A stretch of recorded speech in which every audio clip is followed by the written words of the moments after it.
بسم اللہ الرحمن الرحیم الحمدللہ رب العالمین والصلاة والسلام علی سید الانبیاء والمرسلین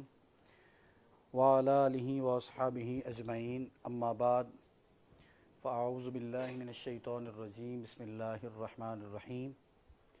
یوم تبلی السرائر فما له من قوة ولا ناصر صدق اللہ العظیم ان اللہ وملائکتہ یصلون علی النبی یا ایہا الذین آمنوا صلوا علیہ وسلموا تسلیما الصلاة والسلام علیک یا رسول اللہ وعلی آلک واصحابک یا سیدی یا حبیب اللہ مولاي صل وسلم دائما ابدا علی حبیبک خیر الخلق کلہم منزہ عن شریک فی محاسنہ فجوہر الحسن فی غیر منقسم رب صل وسلم دائما ابدا علی حبیبک خیر الخلق کلہم۔ اللہ تبارک و تعالی جل جلالہ و عم نوالہ کی حمد و ثنا اور حضور پر نور شافع یوم النشور احمد مجتبیٰ جناب محمد مصطفیٰ علیہ تحیت و ثنا کی بارگاہ اقدس میں ہدیہ درود و سلام عرض کرنے کے بعد اللہ کے فضل و توفیق سے آج اس مقدس رات میں ہم سب شاہ جلال ریسرچ سینٹر کے اندر موجود ہیں اور آج کی رات فکر آخرت کی رات ہے اور اپنے گناہوں سے معافی مانگنے کی رات ہے۔ ان مقدس گھڑیوں میں ہمیں اپنا محاسبہ کرنا، اس کی طرف توجہ دینا انتہائی ضروری ہے۔ اسی لحاظ سے ایک بات کی طرف آپ کی توجہ دلاتے ہوئے اپنی بات کو آگے بڑھاؤں گا۔ انسان سے بہت سی غلطیاں ایسی ہوتی ہیں کہ جن کی سزا اسے ہی نہیں ملتی بلکہ دنیاوی طور پر اس کے بہت زیادہ نقصانات معاشرے کو دیکھنے پڑتے ہیں، اور ان غلطیوں میں سے ایک غلطی ایسی ہے کہ کسی کے راز سے پردہ اٹھا دینا۔ یہ ایک ایسی غلطی ہے کہ جس کا نقصان صرف اسے ہی نہیں ہوتا بلکہ جس کے راز سے پردہ اٹھایا جاتا ہے اس کو بھی نقصان ہوتا ہے، اور کبھی بسا اوقات ایسا بھی ہوتا ہے کہ وہ نقصان بڑے بڑے خاندانوں کے اندر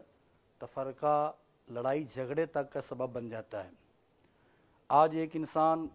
اگرچہ گناہوں سے بھرپور زندگی گزار رہا ہے لیکن وہ شاید سمجھتا ہے کہ میرے ان عیبوں سے پردہ نہیں اٹھے گا، اور وہ خود دوسروں کے عیبوں کو تلاش کرتے ہوئے ان سے پردے اٹھا کر ان کو دنیا میں ذلیل و رسوا کرنا چاہتا ہے۔ تو یہ بہت بڑی خطا ہے اور غلطی ہے، اور اس لحاظ سے انسان کو آج سوچنا چاہیے کہ میں ایسی غلطی سے ہمیشہ کے لیے توبہ کروں اور اپنی اور دوسرے لوگوں کی عزت کا محافظ بنوں گا، تو یقیناً اللہ تبارک و تعالی دنیا میں بھی عزتیں عطا کرے گا اور آخرت میں بھی عزتیں عطا فرمائے گا۔ اللہ تبارک و تعالی نے اس کی طرف انسان کی توجہ دلاتے ہوئے فرمایا یوم تبلی السرائر فما لہ من قوۃ ولا ناصر، کہ جس دن سارے عیبوں سے، ساری پوشیدہ باتوں کو کھول دیا جائے گا، اس دن نہ تو تمہارے لیے کوئی طاقت ہوگی اور نہ ہی کوئی مددگار ہوگا کہ تم اس سے بچ سکو۔ تو کتنا ہی اچھا ہے کہ آج اگر ہم ایسی کوئی صورتحال بنائیں کہ قیامت کے دن ہمارے عیبوں سے پردہ نہ ہٹایا جائے اور ان کی پردہ پوشی کیے ہی اللہ تبارک و تعالی ان کو معاف کر دے اور ہمیں جنت عطا فرما دے۔ سب سے پہلی بات یہ ہے کہ بہت سی ایسی باتیں ہیں جو ہمیں کسی دوسرے کے ساتھ شیئر نہیں کرنی چاہیے، کیونکہ ایسی بہت سی باتیں جب انسان ان کو آگے کسی دوسرے انسان تک پہنچا دیتا ہے تو اس کا نقصان اسے خود بھی دیکھنا پڑتا ہے۔ اسی لیے یہ واضح طور پر امام ماوردی نے لکھا ہے، کہتے ہیں کہ سروں کا اسیروں کا، کہ تمہارا راز تمہارا قیدی ہے، جب تک تم اس کو کسی سے آگے بیان نہیں کرو گے وہ تمہاری قید میں ہے، تمہارے کنٹرول میں ہے۔ وہ تم چاہے تو ساری زندگی اس پہ پردہ ڈالے ہوئے اپنی زندگی گزار کے چلے جاؤ، دوسرے کو ہوا تک نہ مل لگے، لیکن وہ فَإِن تَكَلَّمْتَ بِهِ، اور جب تم نے وہ بات کسی دوسرے کو بیان کر دی، اپنی ذاتی بات جو تمہارا راز تھا وہ تمہاری قید میں تھا، اب تم نے خود دوسرے کے ساتھ شیئر کر دی، تو کیا کہا صرت اسیرہ، پھر اس طرح کہ پہلے وہ تمہارا قیدی تھا اب تم اس کے قیدی بن گئے ہو۔ اب تمہاری زندگی، تمہاری عزت، تمہارا نفس، یہ سب اس کا قیدی بن گیا ہے کہ وہ جب چاہے تمہیں رسوا کر سکتا ہے، کہ پہلے وہ راز جو تھا تمہاری قید میں تھا، اب تم اس راز کی قید میں آ گئے ہو. تو اس لیے پہلی بات یہ ہے کہ ایسا کسی کو راز دینا ہی نہیں چاہیے، اور اگر دے دیا جائے تو جس کے ساتھ شیئر کیا جاتا ہے اس کی بھی بہت سی ذمہ داریاں ہیں کہ ان کو اس راز کو اس نے کس طرح محفوظ رکھنا ہے، کیسے لوگوں سے بچانا ہے اور اس کی حفاظت کرتے ہوئے زندگی بسر کرنی ہے. تو جب وہ اس امانت پر پوری طرح پہرا دے گا تو رب کائنات اس کا ثواب اسے اس انداز میں عطا کرے گا کہ دنیا میں اس کے رازوں پہ بھی پردہ رہے گا، اور قیامت کے دن بھی اللہ اس کے رازوں عیبوں پہ پردہ ڈالے ہی اس کو اپنی جنت عطا فرما دے گا. کیونکہ حدیث پاک میں ہمارے آقا صلی اللہ تعالی علیہ وسلم نے فرمایا ہے، من ستر عورت اخیہ المسلم، جس بندے نے اپنے کسی مسلمان بھائی کے راز پہ پردہ ڈال دیا، ستر اللہ یوم القیامہ، اللہ تبارک و تعالی اس بندے کے عیبوں پر قیامت کے دن پردہ ڈال دے گا. حالانکہ قرآن میں ہی رب نے کہا کہ یوم تبلی السرائر فما لہ من قوت ولا ناصر، کہ جس دن سارے عیبوں کو کھول دیا جائے گا اور تمہیں بچنے کی کوئی طاقت بھی نہیں ہے، تمہارا کوئی مددگار بھی نہیں. اس دن عیبوں کو کھلنے سے بچا لینا، اس دن اپنے عیبوں کو محفوظ کر لینا اور اوپر پردہ پوشی رہنے دینا، اس کا ایک ہی حل ہے کہ سرکار نے فرمایا تم دنیا میں کسی کے عیب پہ پردہ نہ اٹھاؤ، اس کے عیب کی حفاظت کرو. اگر تمہیں پتہ چل گیا ہے تو اس پہ پردہ پوشی کرو. تو اس کا فائدہ کیا ہوگا؟ سرکار نے فرمایا رب کائنات قیامت کے دن تمہارے سارے گناہوں پہ پردہ ڈال دے گا، تمہارا کوئی عیب نہیں کھولا جائے گا، اور اسی انداز میں تمہیں باحفاظت جنت میں پہنچا دیا جائے گا. اور فرمایا من کشف عورت اخیہ المسلم، سرکار نے فرمایا جس بندے نے اپنے مسلمان بھائی کے دنیا میں کسی راز سے پردہ ہٹا دیا، چاہے جائے کہ اس نے خود تمہیں اپنا رازدار بنایا تھا، چاہے جائے کہ تم خود اس کے رازدار کسی نہ کسی جستجو سے بن گئے. حالانکہ یہ بھی گناہ ہے کہ کسی کے راز کو جاننے کی ٹوہ میں رہنا، جستجو کرنا. اس کو قرآن نے واضح طور پہ فرمایا ولا تجسسوا، کہ تم جاسوسیاں نہ کرو. اور سرکار نے فرمایا ہے کہ جب کوئی بندہ بات کر رہا ہو اور تم اس کی طرف کان لگاؤ اور وہ اگلا بندہ یا تو اس جگہ کو چینج کر جائے یا کوشش کرے کہ بات تمہارے اوپر تک کانوں تک نہ پہنچے، فرمایا پھر بھی تمہارا کان لگا کے سننا اتنا بڑا جرم ہے کہ قیامت کے دن تمہارے کانوں میں سیسا پگھلا کے ڈال دیا جائے گا. کہ وہ نہیں چاہتا تھا کہ میری بات اس کے کانوں تک پہنچے اور تم نے جستجو کر کے کوشش کر کے اس کے راز کو حاصل کر لیا ہے. تو یہ انداز پہلے ہے ہی غلط کہ کسی کے راز کو خود جا کے ڈھونڈنا، اس کا راز اپنا کمزوری بنا لینا، جیسا کہ آج معاشرے میں عام ہوتا ہے کہ لوگ سمجھتے ہیں کہ اس کی کوئی نہ کوئی کمزوری پکڑو تاکہ یہ ہمارے سامنے بول نہ سکے. یہ ہمارا ایک لحاظ سے جسے دنیا میں کہتے ہیں یہ کانا ہو جائے کہ ہمارے سامنے اونچی آواز میں گفتگو نہ کر سکے. تو کہا اس طرح کسی کے راز کی جستجو میں رہنا یہ جرم ہے. اور کہا اگر یہ صورتحال ہو جائے کہ تمہیں اس کے راز کا پتہ چل گیا ہے، اس نے تمہیں خود راز بیان کر دیا، تو سرکار نے یہ بھی فرمایا ہے کہ وہ بندہ تمہیں اپنی راز کی بات بتاتے ہوئے صرف اپنے دائیں بائیں دیکھ رہا تھا، حالانکہ زبان سے اس نے یہ نہیں کہا تمہیں کہ میری اس راز کی حفاظت کرنا، صرف بتاتے ہوئے اس کا عمل یہ واضح کر رہا تھا کہ یہ میں جو بات اسے بتا رہا ہوں کوئی اور تو نہیں سن رہا. تو اس کے اس عمل کی وجہ سے تجھ پہ کیا لازم ہے؟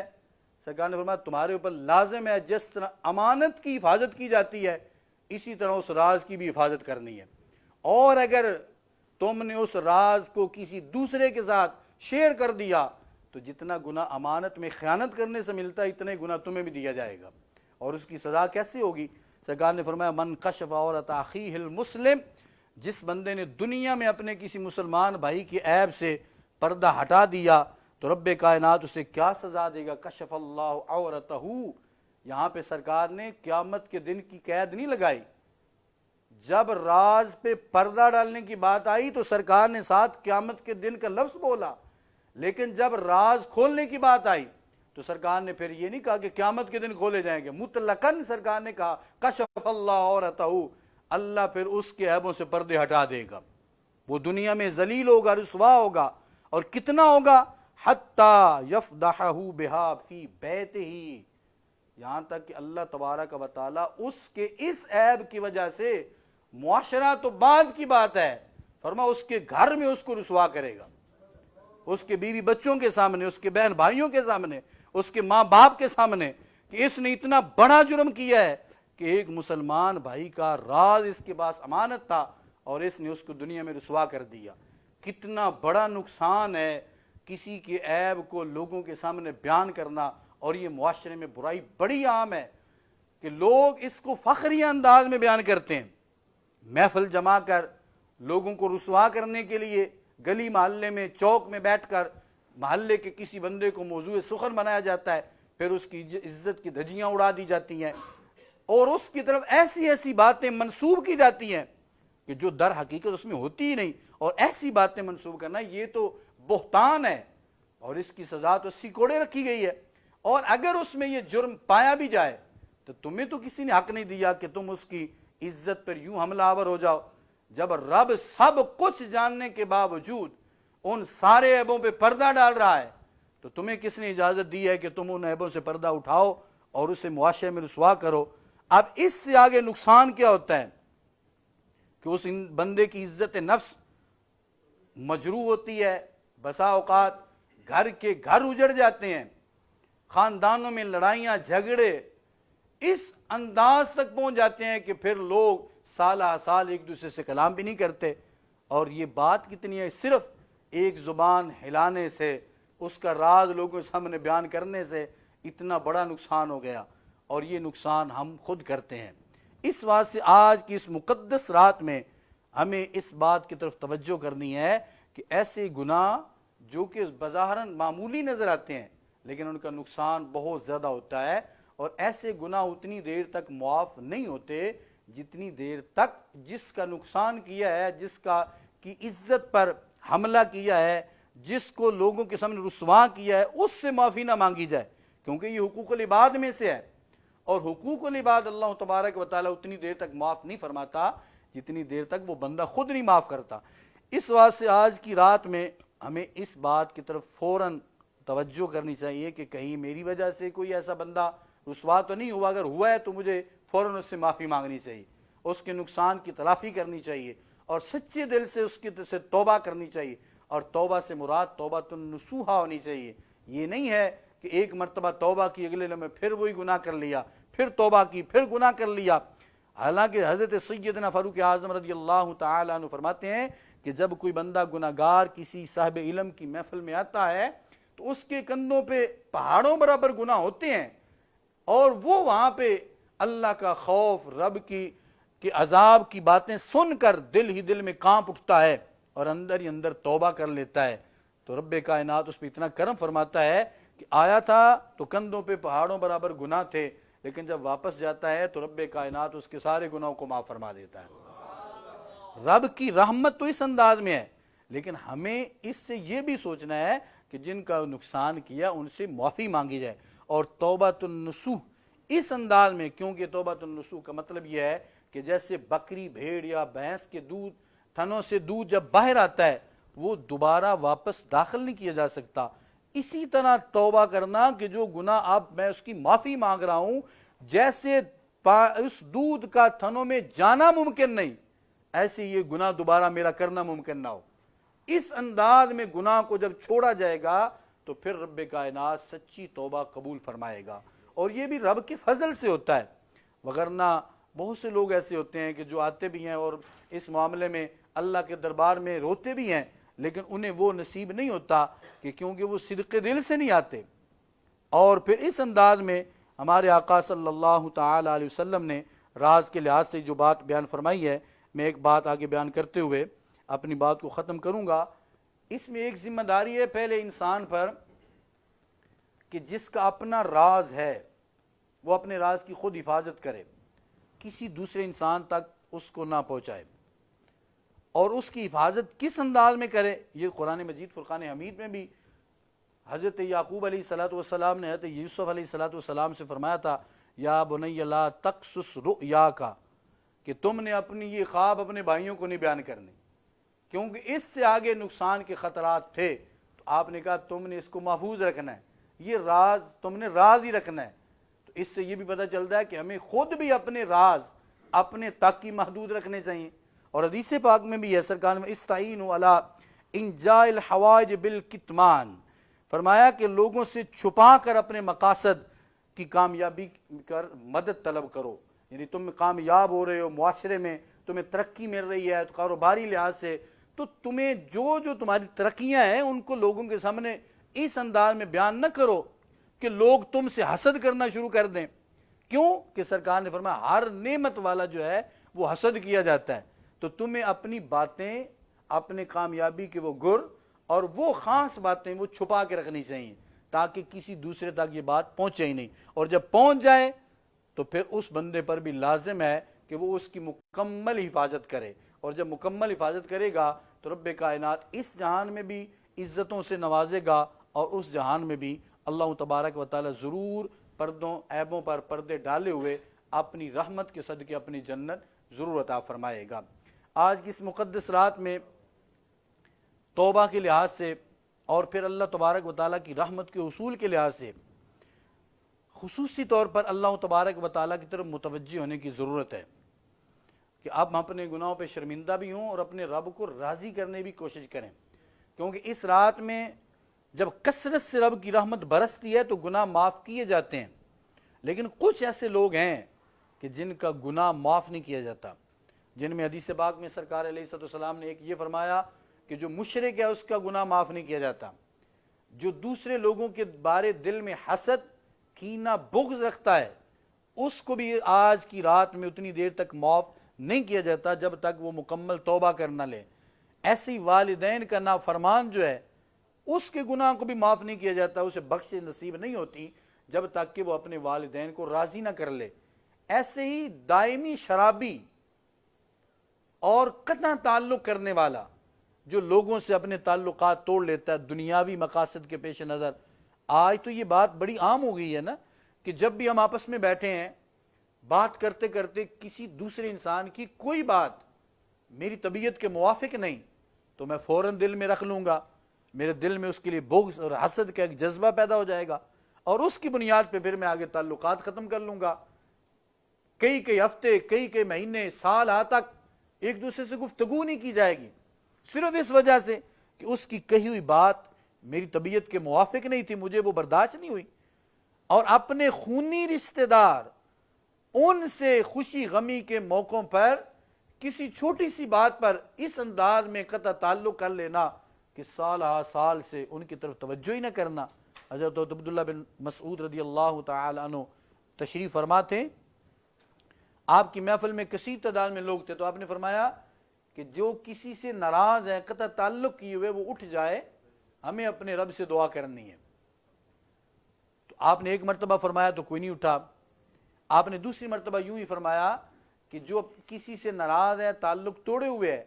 وہ یہاں سے اٹھ جائے، ہم نے اپنے رب سے دعا کرنی ہے. اس نے کوئی بھی نہیں اٹھا. آپ نے تیسری مرتبہ جب کہا تو ایک نوجوان کھڑا ہوا اور اس محفل سے چلا گیا. وہ اپنی خالہ سے کئی سال پہلے ناراض رہا، اس نے جا کے معافی مانگی. خالہ نے کہا کہ تم آج کیوں اس انداز میں اچانک آ گئے؟ تو انہوں نے کہا کہ میں عبداللہ بن مسعود کی محفل میں بیٹھا تھا اور وہ یوں فرما رہے تھے، فرمایا جاؤ ان سے پوچھو کہ اس کا مطلب کیا ہے. تو آپ نے فرمایا میں نے سرکار سے خود سنا ہے کہ جو قطع تعلق کرے اللہ تعالیٰ اس کے لیے اپنی رحمت کے دروازے ہمیشہ کے لیے بند فرمائے. وآخر دعوانا الحمدللہ.